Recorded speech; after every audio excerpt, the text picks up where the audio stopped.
Welcome to another deep dive. Today we're exploring a world that, well, for many, began as a complete enigma, crypto assets. In fact, I have to confess, when I first encountered Bitcoin, I was utterly convinced it would fail. My 2 decades as a skeptical trader, combined with a few very convincing articles at the time, led me to loudly and now, very regrettably, declare on CNBC's Fast Money that this magic internet money just wouldn't survive. I have never been more incorrect in my entire career. Somewhere in the CNBC archives exists this awkward video of me railing against it, and honestly, if you have access to it, please treat it with the respect it deserves and destroy it. A noble quest indeed. That personal journey, though, from skepticism to profound realization is actually a perfect starting point for our deep dive today. We're going to unpack the world of crypto assets, moving beyond those, initial impressions and maybe the fragmented info you pick up from Reddit, Twitter, Telegram, news sites. Right. Our goal is to really connect the dots to understand their history, the underlying technology, and the dynamic marketplace they inhabit. Exactly. Our mission is to give you a comprehensive view of the history, the technology, the marketplace dynamics of Bitcoin, and, well, beyond. We want to help you become a truly informed participant in what are arguably the world's fastest-moving markets. And for this deep dive, our source material comes from a foundational guide to crypto assets.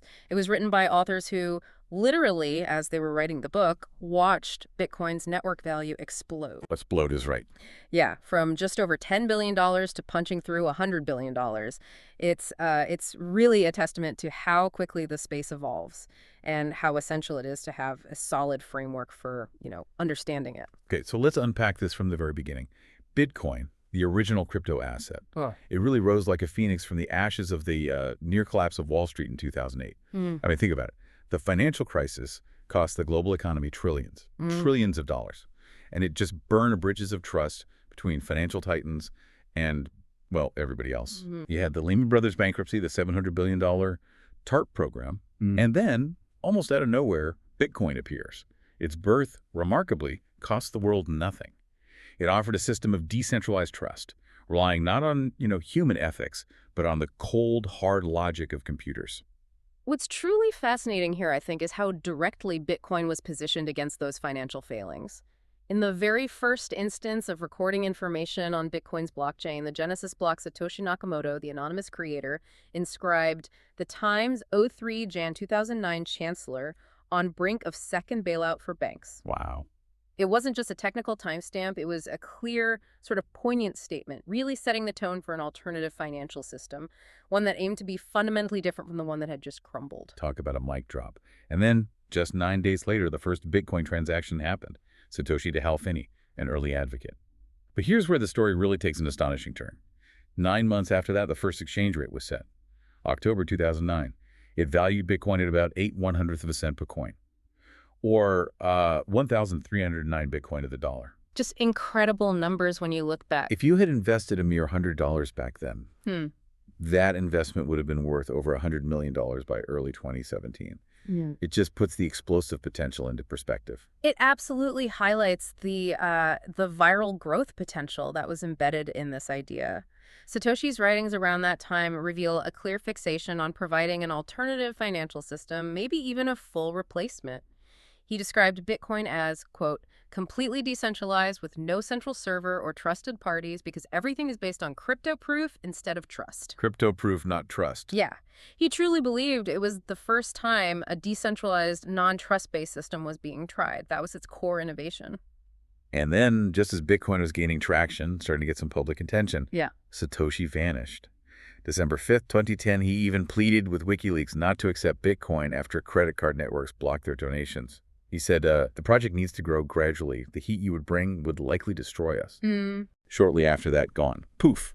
Many speculate it was for Bitcoin's own good, removing that single point of failure. Right, letting the network grow, as the source describes it, like a motherless babe. A motherless babe. Indeed. It's truly remarkable.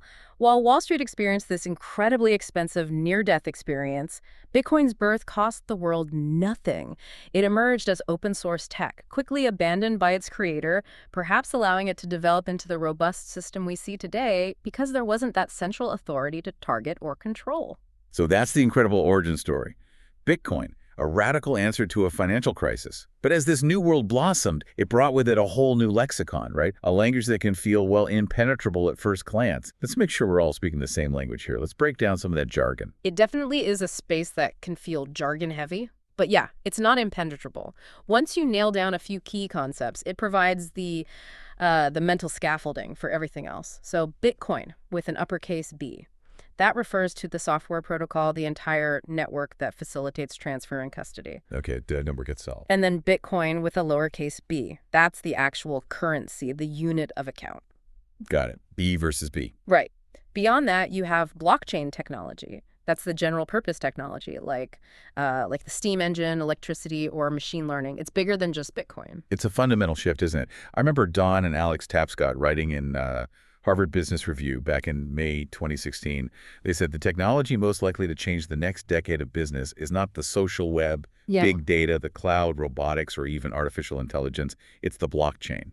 That really puts its potential in perspective. It does. And just to clarify further, sometimes you hear a blockchain singular indefinite article that usually refers to derivatives of the original, maybe networks that have nothing to do with Bitcoin itself. Okay, like specific implementation. Exactly. And then blockchain, no article, is the broader concept itself, the underlying idea of a distributed, immutable ledger with no particular implementation in mind. And we have to address the elephant in the room, that lingering dark web association. Yeah. For years, all you heard were these stale stories about Bitcoin only being for criminals. It's a narrative that's frankly hard to shake for a lot of people. It's a mental bias, yeah, and it's important to overcome when you approach this space. There was a 2016 paper, researchers from LSE, Deutsche Bundesbank, University of Wisconsin. They found Bitcoin's economy had evolved significantly. It moved from an early prototype stage, then, into a second growth stage populated in large part with sin enterprise, gambling, black markets. They were early adopters, no doubt. Sure. But then, crucially, it moved to a third stage marked by a sharp progression away from sin and toward legitimate enterprises.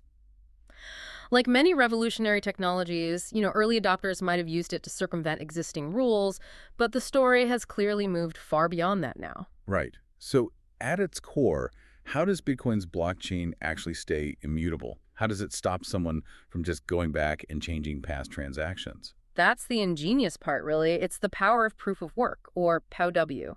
That's the mechanism that makes Bitcoin's blockchain virtually unchangeable. Each new block of transactions is linked cryptographically to the previous one.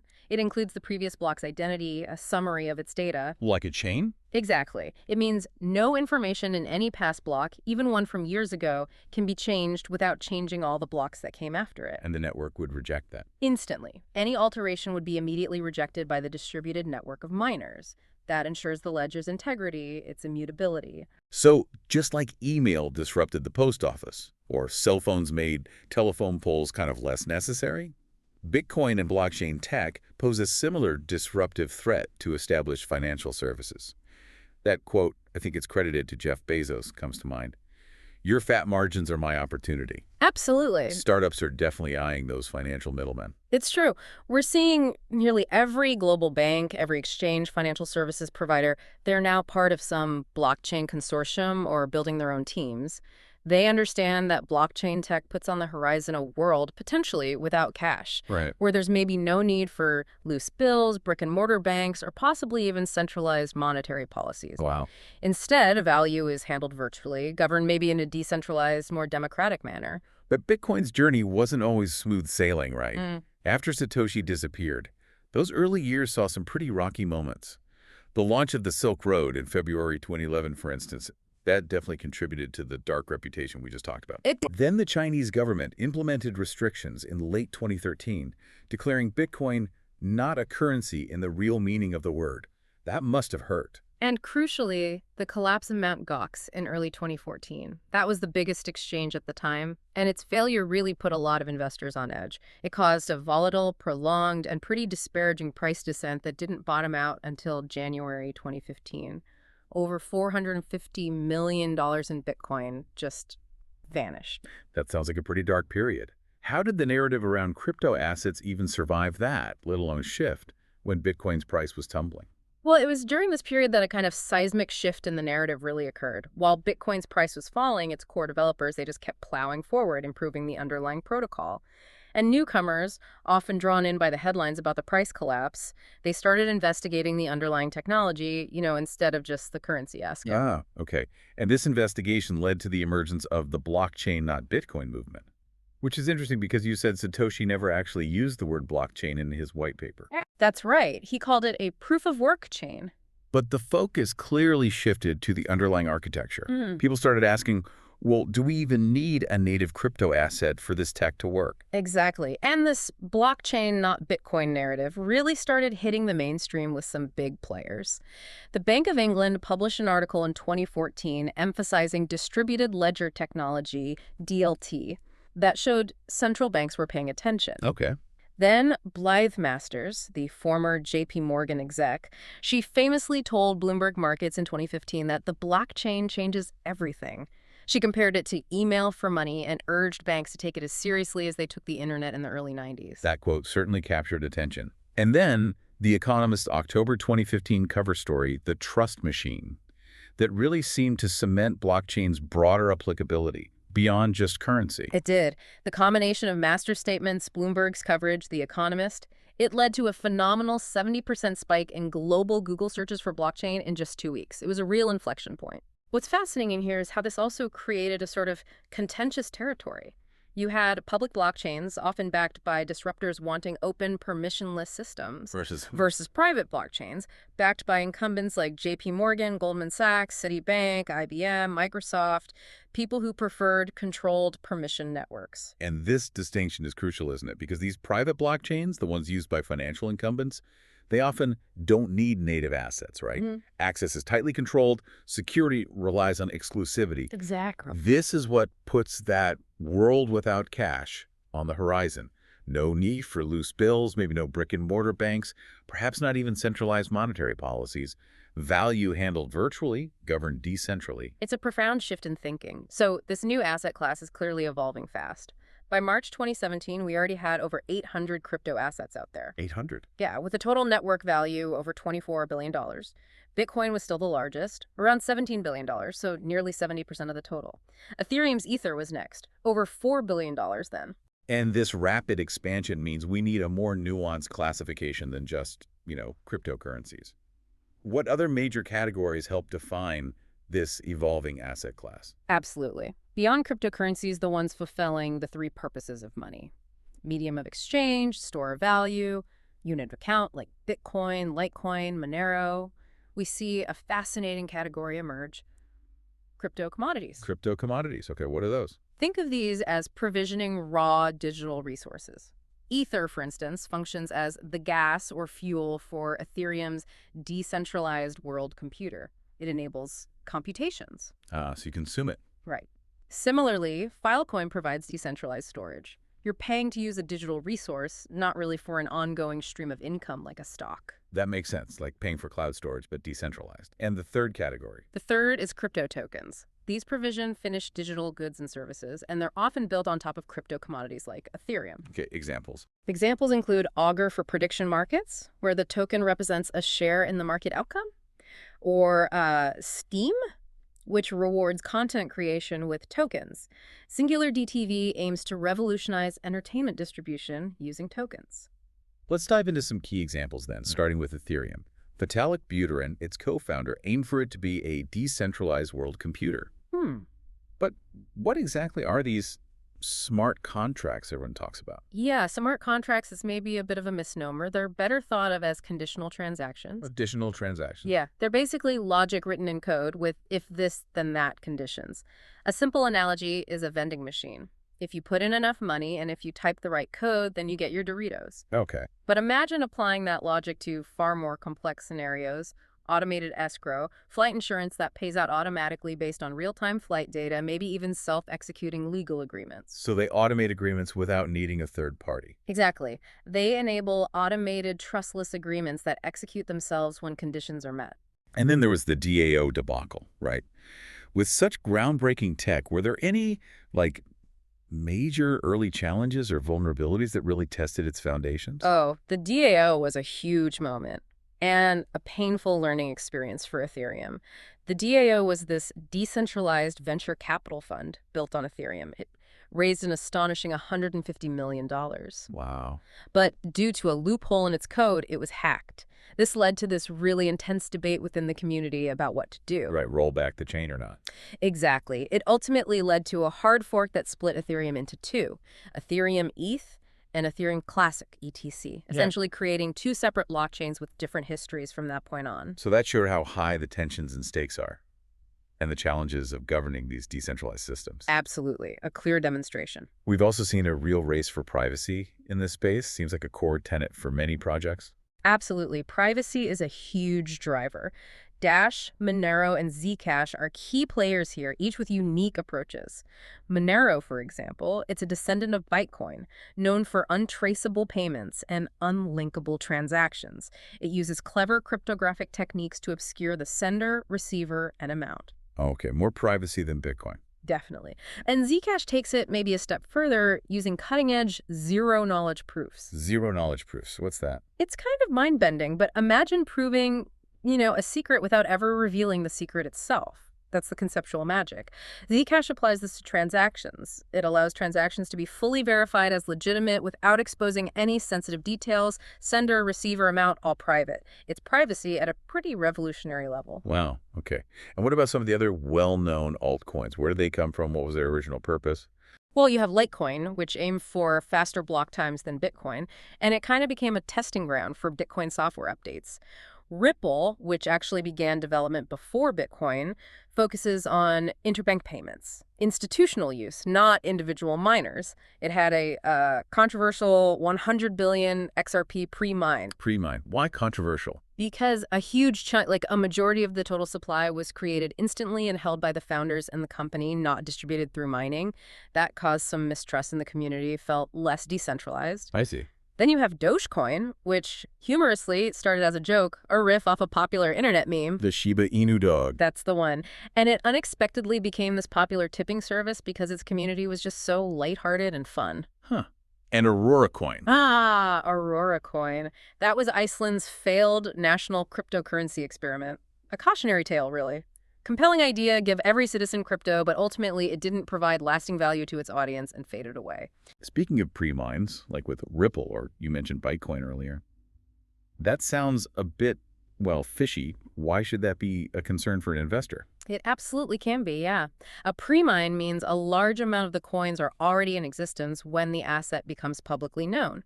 Bitcoin, for example, apparently over 80% of its supply was pre-mined before anyone really knew about it.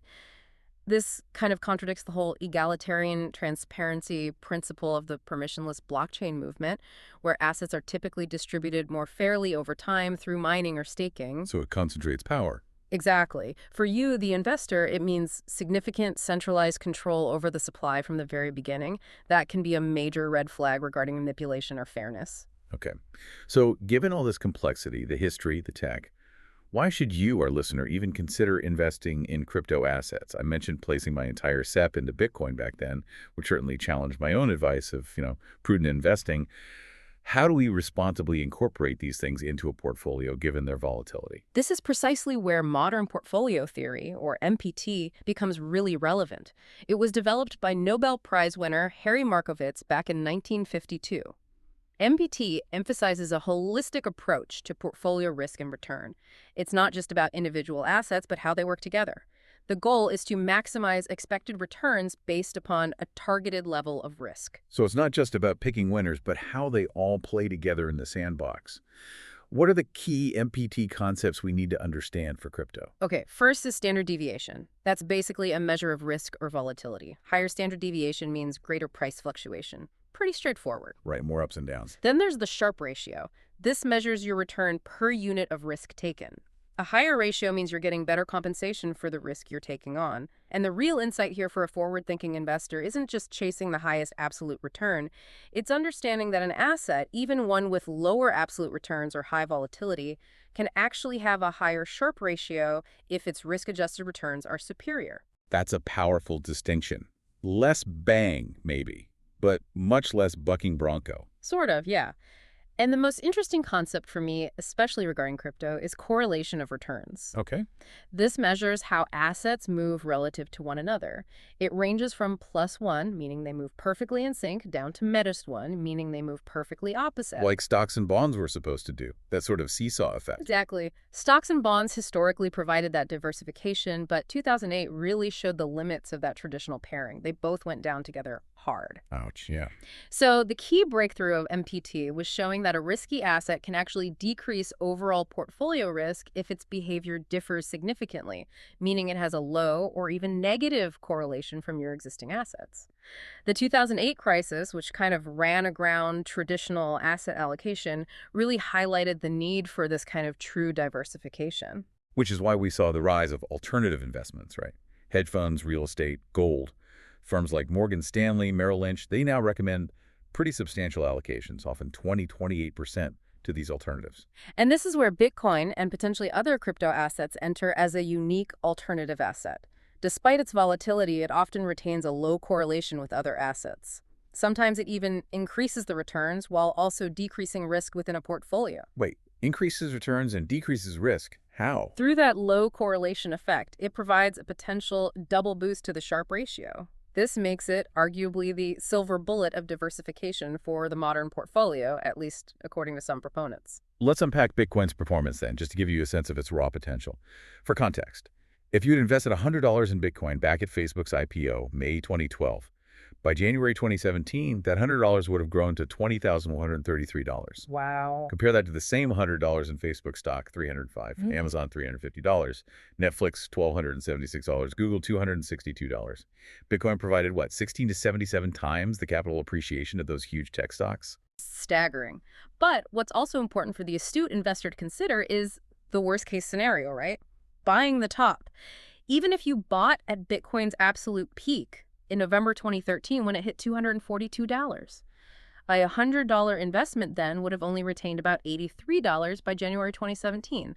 A loss, yes. That's still a loss. But even in that situation, it still often outperformed commodities like gold and oil during that same period. So context matters. But why are crypto assets so volatile? Especially when they're first launched. And what does that mean for you trying to navigate this? Well, they tend to be extremely volatile initially because they are often thinly traded markets with low liquidity. Meaning there aren't that many buyers and sellers, or the orders on the books are small. This allows for sizable price swings with relatively low trading volume. A big buy or sell can really move the needle. However, as we've seen with Bitcoin, its volatility has generally calmed over time as its markets have matured, become more liquid, more participants. For you as an investor, this high volatility means understanding your risk tolerance is absolutely paramount. It's not for the faint of heart, especially early on. And for investors entering this space, a practical strategy to deal with this volatility and maybe avoid extreme sensitivity to the starting point of investing is dollar cost averaging. That's a crucial point for any investor, really, but especially in new volatile markets like this. Instead of trying to time the market, dumping all your money in at once, hoping you bought the bottom, dollar cost averaging involves investing a fixed amount at regular intervals, say $100 every month. Right. This helps you average out your purchase price over time, smoothing out the impact of those wild short-term price fluctuations. It's a classic strategy, very effective here. Okay, now, regulators are grappling with how to classify these things. The CFTC sees them as a commodity, the IRS as property, the SEC is still figuring out if some are securities. It feels like they're struggling to fit a square peg into a round hole using old categories. Precisely. They are, as our source puts it, the first digital native asset class the world has seen. It's like trying to interpret a smartphone through the lens of a rotary dial phone. The old frameworks don't quite fit. We can maybe use Robert Greer's 1997 asset class definitions to help understand them better. He defines 3 superclasses. First, capital assets. These are valued by their net present value, the future income streams they're expected to generate. Think stocks, bonds. Okay, income generators. Second, consumable transformable assets, or CT assets. Think of these like fuel for a car or ingredients in a recipe. They get used up or fundamentally changed in a process. They don't generate ongoing income themselves. Like ether? Exactly. Ether isn't held for dividends. It's burned or consumed to power computations on the Ethereum network. It acts like digital fuel. That's a CT asset. Got it. And the third? And finally, store of value assets. These are neither consumed nor generate income, but they serve as a refuge during uncertainty. Things like fine art, gold. What? Digital gold, like Bitcoin. For many, yes. Bitcoin acts like digital gold in this sense. The really interesting thing is that crypto assets uniquely seem to fall into both the CT and store of value categories. Much like precious metals can be both industrial inputs and stores of value, this inherent duality makes them truly unique as an asset class. So beyond these economic similarities, what are the key differentiators that define this new crypto asset class? How do they behave differently? We can look at maybe 4 core characteristics. First, their governance. It's decentralized, involving this complex interplay of developers, miners, companies, users, all within an ever-evolving, often confusing regulatory landscape. It's not like a company with a CEO. Right. Missy. Definitely. Second, the supply schedule. It's often mathematically metered, like Bitcoin's hard limit of 21 million coins. No more will ever be created, though it can change, as we've seen with Ethereum or Steemit adjusting their inflation. But this algorithmic scarcity is a huge differentiator from traditional currencies. Okay. And the other two? Third, their use cases. They're incredibly dynamic, almost unbounded, really, because they're based on open source software. Anyone can build on them. So they range from decentralized global currency like Bitcoin to prediction markets with Augur or new models for content creation. The possibilities keep expanding. Right, vitally. Lastly, their basis of value. This seems to be driven by 2 main factors. There's the utility value, what the underlying blockchain actually enables, like Bitcoin's function as money over internet protocol or MoIP for global transfers. What it does. Yeah. And then there's the speculative value. That's the prediction, the bet on future widespread use. And this is often tied heavily to the perceived strength and vision of the development teams behind the project. Bitcoin is probably furthest along in transitioning from mostly speculative value towards more utility-based value as adoption grows. Thinking about market evolution, how do these digital native assets compare to, say, the early stock markets, like the Dutch East India Company back in 1602?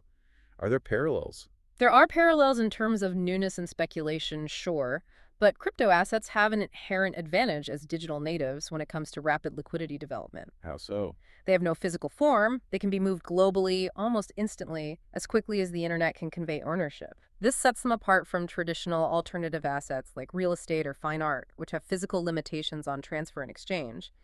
This digital nature allows for potentially unprecedented market efficiency over time. And they're a correlation with broader capital markets. What should an investor expect there? Is it still low? Currently, yeah, it's generally low to zero, primarily because their aggregate network value is still relatively small compared to traditional markets like stocks and bonds, and there's still limited overlap between crypto investors and traditional institutional investors, though that's changing. But are we seeing signs of connection? Increasingly, yes.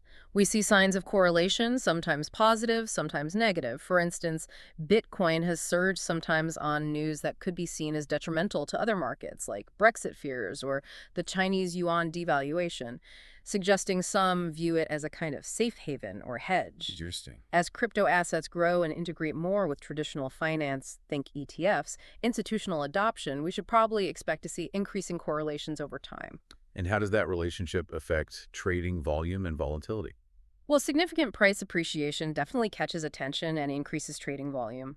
As these markets mature, increased liquidity, more money flowing in and out, and diversity, more exchanges, more trading pairs like Bitcoin Euro, Ethereum, that tends to help dampen volatility over time. So less wild swings eventually. Hopefully. A good example is Bitcoin's resilience in 2017 compared to 2013 after announcements from the People's Bank of China. In 2013, similar news caused a massive crash, partly because Mt. Gox dominated the market. In 2017, despite new PBOC regulations, Bitcoin recovered much more quickly. Why? Because market liquidity was much deeper, exchange diversity was greater, and trading pair optionality had significantly improved. The market was just more robust. Now, a common criticism, maybe related to that volatility, is that crypto assets are uniquely prone to these Wild West fluctuations. But looking at financial history, it really seems like the speculation of crowds is a timeless human trait, doesn't it? It's not new to crypto. It absolutely is not new. We've seen it repeatedly throughout history. The infamous tulip mania in 17th century Holland, the South Sea Company bubble in Britain, the dot-com bubble of the late 90s. Right. These past manias show that fear and greed remain uniquely human traits that find a place in any market, including crypto assets. The psychology of crowds transcends the specific technology. And Bitcoin has certainly had its share of these speculative cycles, big boons and busts. It absolutely has. The source notes Bitcoin has experienced 6 one-month periods when it doubled in price, often followed by devastating subsequent losses, like the 93% drop after the June 2011 peak or the 85% drop after December 2013. The ascent to the peak is often like a rocket, yeah, but the descent is described as more like a parachute drifting to the ground.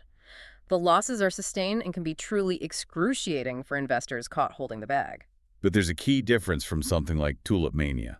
A major differentiator seems to be that Bitcoin, so far at least, has always recovered from these periods of mass speculation, eventually surpassing its previous highs. Tulips, not so much. Okay. Any other examples of these rapid price spikes and crashes in the crypto space that highlight the dangers of pure speculation? Certainly. The Steemit bubble in July 2016, its network value increased more than 20-fold in just 2 weeks. 20 times. Yeah, only to crash 94% 3 months later. Then there was the Zcash bubble right at its launch in October 2016.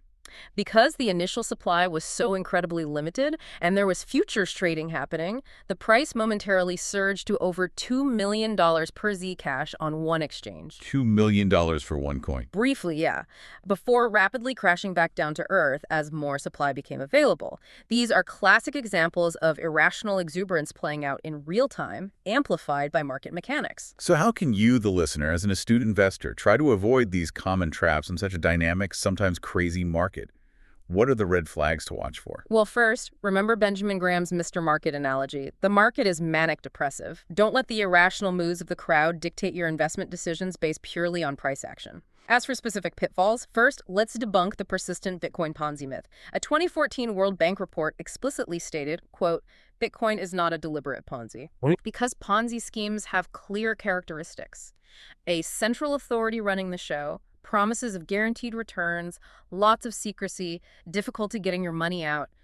Bitcoin has none of these by its very design. It's transparent, decentralized, and returns are absolutely not guaranteed. But there are outright scams masquerading as crypto assets, right? But you hear about things like OneCoin. How do you spot those? Absolutely. And you need to be vigilant. Look for clear red flags. Big one. Promises of guaranteed returns. That's a massive warning sign in any investment, crypto or otherwise. Right. Nothing is guaranteed. Exactly. Another red flag, a lack of open source code. Transparency is key in this space.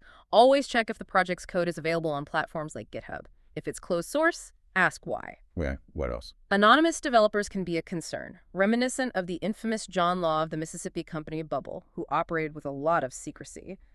A quick Google search for, is asset name a scam, can be surprisingly illuminating. Often reveals community discussions, warnings, investigations. Also, be aware of coordinated pump and dumps, or P&Ds. Colluders, often in private chat groups, artificially inflate interest and price to lure others in, then they dump their holdings, crashing the price. Classic manipulation.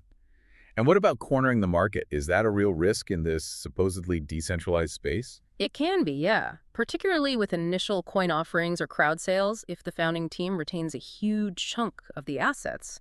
Or, as mentioned with Dash, network mechanisms themselves can concentrate holdings. Dash master nodes are required to lock up a large amount of Dash, roughly 60% of the supply, which concentrates power and influence. So that concentration can enable manipulation. It can. Whether it's large founder holdings or specific network rules, this concentration can potentially enable market manipulation and sort of goes against the whole spirit of decentralization. You really want to understand the distribution who holds the majority of an asset. So a crucial warning then, for all thoughtful investors out there, something our source calls the Burniske Jack law, which sounds amusing but is serious. It is, and the law states, if investors can't find enough data on an asset to perform the necessary analysis, that's probably a sign that it should be avoided as an investment. In a world that prides itself on transparency and open source code, a lack of readily available information is often a deliberate choice by the project creators, and rarely a good one for you, the investor. That's a great rule of thumb. If you can't find info, steer clear. Okay, so how do you actually invest in this space? Yeah. Seems like there are two main avenues, direct investment and capital market vehicles. Historically, mining was the original way to get crypto. Mining was indeed how Bitcoin was first distributed, yeah. But today, for individuals, it's generally costly and complex. You need specialized, expensive hardware, cheap electricity. It's mostly industrialized now. A more common direct method is using exchanges, places where you can buy and sell crypto, either using fiat currency like dollars or euros, or trading one crypto for another crypto pairs. And there's a trade-off with exchanges, right, between security and access? Exactly. You have more regulated exchanges like Bitstamp, GDAX, now Coinbase Pro, Gemini. They tend to offer greater security due to stricter compliance, KYC-AML rules, but they often list fewer assets, usually just the major ones. Okay, safer but less choice. Then you have other exchanges like maybe Poloniex or Bittrex were back then that offer access to a much wider range of newer, more novel assets, but they might carry higher risk due to potentially less oversight or newer security protocols. And the ghost of Mt. Gox looms large here. It absolutely does. The lessons from Mt. Gox weak management, storing almost everything in easily hackable hot wallets leading to that $450 million loss, and subsequent exchange hacks like Bitfinex, they all highlight the critical importance of secure cold storage for your crypto assets. Meaning offline storage. Exactly, offline. Never keep significant amounts of crypto on an exchange unless you're actively trading it. It's the principle of not your keys, not your coins. Hey, so how do you store them safely? Beyond exchanges, what are wallets? There are several types of wallets. You've got web wallets, access via browser, often less secure. Cloud wallets, desktop software wallets, mobile app wallets. Convenience versus security, maybe. Generally, yeah. Then you have hardware wallets, physical devices like Trezor or Ledger that store your keys offline, and paper wallets, which are literally your keys printed out on paper, kept offline. Which are most secure? Hardware and paper wallets are considered among the most secure because the private keys never touch the internet directly. The choice depends on your preference for accessibility versus security, but for long-term holding, hardware or paper wallets are generally the recommended way to go for maximum safety. Okay. Now, for those who prefer more traditional investment channels, maybe they don't want to deal with wallets and keys. Yeah.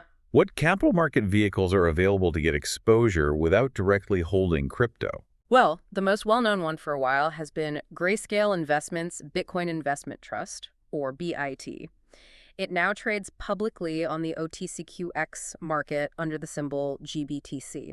It allows accredited investors initially and now others via the secondary market to get Bitcoin exposure in a brokerage account without direct custody. Sounds good, but what's the catch? The catch is that it often trades at a significant premium to its net asset value, or NAV, meaning the price of a GBTC share can be much higher than the value of the underlying Bitcoin it represents. Why? Basically, supply and demand imbalance for the shares themselves. Demand for easy Bitcoin exposure often outpaces the creation of new shares, pushing the market price up above the actual Bitcoin value. So you might be paying extra for that convenience. Good to know. And you can even put crypto assets in your retirement accounts, right? Like an IRA. Yes, through self-directed IRAs. These specifically allow for alternative assets, including crypto, but they definitely come with additional rules, complexities, and fees you need to understand thoroughly. It's essential to do your homework or consult a specialist provider for those. Now, the buzz around Bitcoin ETFs has been huge for years. What's the status there, and why are they so anticipated? They keep getting rejected, right? Right. The highly anticipated Bitcoin ETFs, like the ones proposed by the Winklevoss twins, Gemini and SolidX, were repeatedly rejected by the SEC in the U.S., at least up until the time our source material was written and for some time after. Why the rejection? The SEC cited consumer protection concerns, particularly around the potential for market manipulation in the underlying Bitcoin market, custody issues, and liquidity. But why the anticipation? Because an ETF would make Bitcoin accessible to millions of mainstream investors through their standard brokerage accounts, just like buying a stock. It would be a huge on-ramp. The demand is immense. Are there ways to get some ETF exposure now? At the time, and even now, there are existing ETFs, like some managed by ARK Invest, ARKW, ARKK, that gained Bitcoin exposure indirectly by holding shares of GBTC. So you're getting exposure via another fund. Okay, a fund of a fund, sort of, and internationally. Are there similar options outside the U.S.? Yes, internationally there have been options available sooner. You can find exchange-traded notes, ETNs, like XBT Provider listed on Nasdaq Nordic in Sweden, and exchange-traded instruments, ETIs, listed on the Gibraltar Stock Exchange. Are ETNs and ETIs the same as ETFs? Not quite. They are similar in that they trade on an exchange and track an asset, but they have key differences in how they're structured and backed. ETNs, for instance, are debt instruments and carry counterparty risk, the risk that the issuer could default. ETFs typically hold the underlying asset directly, mitigating that specific risk. So important distinctions to understand. All this global trading across all these different exchanges and vehicles, it must mean we need reliable pricing indices too, not just relying on one exchange price. Precisely. The lack of a single centralized global exchange for Bitcoin means robust pricing indices are absolutely crucial, especially for institutional products and derivatives. Efforts like the NYSE Bitcoin Pricing Index, NYXBT, and the CME CF Bitcoin Reference Rate, BRR, aim to provide consistent, reliable pricing by aggregating data from multiple reputable exchanges. This is essential for the future growth and stability of capital market vehicles holding crypto assets. And for those listening who work with a financial advisor, what should they expect when bringing up crypto assets? It's still a relatively new frontier for many traditional advisors, I imagine. Yeah, you should probably expect some pushback, honestly. It could stem from a lack of awareness, genuine skepticism, or even internal firm restrictions preventing them from recommending or even discussing crypto. So be prepared to educate them. Exactly. Be prepared to educate. You might find that some independent advisors, like Rick Edelman, who became a proponent later, are more open to the space than advisors at large wirehouses, who often have more internal constraints and approved lists. Ultimately, you want an advisor who is knowledgeable, informed, curious, and open to discussing these new investment vehicles appropriately with clients, helping you understand both the potential opportunities and the very real risks involved. Okay. But the truly disruptive method for raising capital in this space, the one that really shook things up, has been initial crypto asset offerings, or ICOs. They've completely turned the traditional venture capital model on its head, haven't they? They really have. ICOs enable entrepreneurs to raise capital directly from the public, globally, often bypassing traditional gatekeepers like VCs. And potentially, this allowed average investors to get into the earliest rounds of what could be the next big protocol or application opportunities previously reserved for VCs and accredited investors. And this ties into that fat protocols thesis you mentioned. Yeah, it aligns well with Joel Monegro's fat protocols thesis. The idea is that in the blockchain era, value might accrue more to the underlying protocols, the base layers like Bitcoin or Ethereum, rather than just the applications built on top, which was more the case with the internet era. So investing in the infrastructure itself. Exactly. So as an investor participating in an ICO, you might be looking to invest in the railroad tracks themselves, not just the companies running trains on them. And this connects to the broader crowdfunding trend we've seen enabled by things like the JOBS Act. Yes, definitely. ICOs leverage the spirit of crowdfunding, and regulatory changes like the JOBS Act in the U.S., particularly Title III, which in 2016 allowed non-accredited investors to participate in private startup fundraising for the first time in decades, sort of paved the way culturally for this democratization of early-stage investing, even if ICOs operated in a gray area legally. So how do ICOs actually work? From the perspective of someone looking to launch one or maybe participate in one, what are the typical components? Common elements usually include a white paper. This outlines the project's vision, the technology, the problem it solves, the team, and the roadmap. The blueprint. Pretty much. Yeah. Then there are fundraising goals, often with a minimum needed to proceed, soft cap, and sometimes a maximum they'll accept, hard cap. There are clear distribution plans for how the new asset or token will be allocated to the team, advisors, the public sale, future development, etc.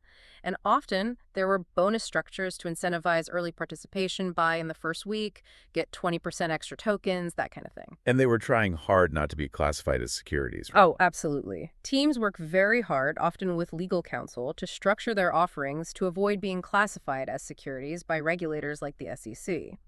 They often did this by emphasizing the utility of the token within the network, rather than promising profits from the investment itself. Trying to avoid failing the Howey test, which is the U.S. Supreme Court case defining what constitutes an investment contract or security. It was a major legal tightrope walk. And where could investors track these ICOs? And importantly, what were the major criticisms leveled against them? There were many. Yeah, there were resources like Smith plus Crown, ICO Countdown, Cyberfund, CoinFund that listed upcoming and ongoing ICOs. But it's absolutely vital to acknowledge the criticisms. The space was rife with hype and, frankly, scams. Some critics, like Daniel Krauss, called many ICOs snake oil or just elaborate pump-and-dump scams due to the speculative mania, the lack of regulation, and the prevalence of poorly conceived or outright fraudulent projects. So buyer beware, amplified. Very much so. Pavel Kravchenko of Distributed Lab posed a crucial question investors should always ask. Could the same technology solve the same problems without the coin? Is the token necessary? Exactly. Does the token actually have a real utility within the network, or is it just tacked on as a fundraising mechanism? This question is key to discerning potentially legitimate projects from those just looking to cash in on the hype. If the token isn't needed, that's a big red flag. Okay, so pulling this all together, as an informed investor, how should you prepare your portfolio not just for individual crypto assets, but for this broader blockchain disruption? How might it reshape existing industries? That's the bigger picture, absolutely. Traditional finance, which our source colorfully describes as Frankenfinance, a convoluted, contradictory, often irrational system stitched together over centuries, is facing potential creative destruction from blockchain technology. This is likely to impact financial services profoundly. Banking, payments, insurance, asset management, they're all in the potential crosshairs. And that distinction between the private DLT used by incumbents and the public blockchains remains important here, doesn't it? It really does. Distributed ledger technology, DLT, is typically used by the incumbents, the large banks, corporations. It's often private, permissioned, meaning you need permission to join, and often specifically designed to be void of native crypto assets. Many in the crypto space see these DLT solutions as merely band-aids, attempts to gain efficiency within what will become increasingly outdated business models, rather than embracing the fundamental shift offered by public, permissionless blockchains. So let's talk concrete industry disruptions. Yeah. Where do we see blockchain making the biggest splash or having the most potential in the near future? One major obvious area is remittances, international money transfers. This is a massive $600+ billion annual market currently dominated by services like Western Union that often charge very high fees, especially for smaller amounts. Right, taking a big cut. Exactly. Bitcoin-based solutions and others using stablecoins or different cryptos like Bitso in Mexico, they offer potentially much faster and significantly cheaper alternatives, especially for cross-border payments where traditional banking rails are slow and expensive. Then there are business-to-business payments. Huge volumes of international B2B payments could be significantly streamlined. We saw Visa working with Chain on this early on. And Ripple's XRP continues to be explored and used by some banks for real-time gross settlement, trying to replace the old correspondent banking system. What about insurance and asset management? They seem ripe for disruption too. Lots of middlemen there. Very much so. We're seeing decentralized insurance applications, or dApps, emerge. Things like Etherisk, which offered flight insurance that paid out automatically using smart contracts if your flight was delayed based on public flight data. Or Dynamis, exploring decentralized peer-to-peer life insurance models. The idea is to reduce fraud, administrative overhead, and potentially lower costs using blockchain transparency and automation. And asset management. For asset management, platforms like Melonport were early examples aiming to decentralize the entire process, allowing for transparent, programmable investment funds run on smart contracts, potentially reducing fees and increasing accessibility. And who is driving this future? Who's adopting this most readily? Millennials seem to be central to this shift in perspective. They absolutely are. Millennials grew up as digital natives. They're generally more comfortable with digital assets and new technologies.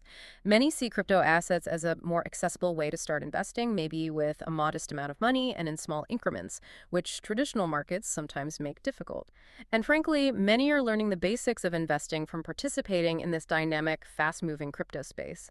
They're not as constrained by the old ways of thinking about finance. What a journey we've covered. From the very genesis of Bitcoin in the ashes of the 2008 crisis to understanding the nuanced taxonomy of all these different crypto assets, applying modern investment theory like MPT, navigating the often wild speculative markets, and exploring the various ways you can actually access this new asset class. And where we are now, or at least where the source material leaves us, is arguably in a unique Goldilocks period for crypto assets. Goldilocks period. How so? While the infrastructure exchanges, wallets, custody solutions, basic regulatory clarity, it had matured considerably from the very early days, yet most of Wall Street and institutional investors have yet to enter the fray in a major way. So not too hot, not too cold. Kind of. This potentially offers a significant informational and trading edge for those astute, innovative investors. That's you, the listener, who engage now, learn the space, understand the tech before the broader market truly catches up and potentially arbitrages away some of those early opportunities. And that really is the point of this deep dive. It's about empowering you, the listener, to be an active participant in your own financial future, to evaluate advice, whether from us or advisors or random people on the internet, Right. Evaluate it from a solid, educated, and informed base of knowledge. It's about choosing your own investing philosophy, your own approach, and ultimately having your own informed viewpoint in this rapidly evolving landscape. And maybe a final thought to leave you with. We believe that when Satoshi was creating Bitcoin, he wasn't just creating a new form of money, he was also creating, perhaps, a view of the future. It's a history that is still in its earliest stages of being written. As these digital innovations continue to unfold, the provocative thought is, how will you personally be a part of shaping that future?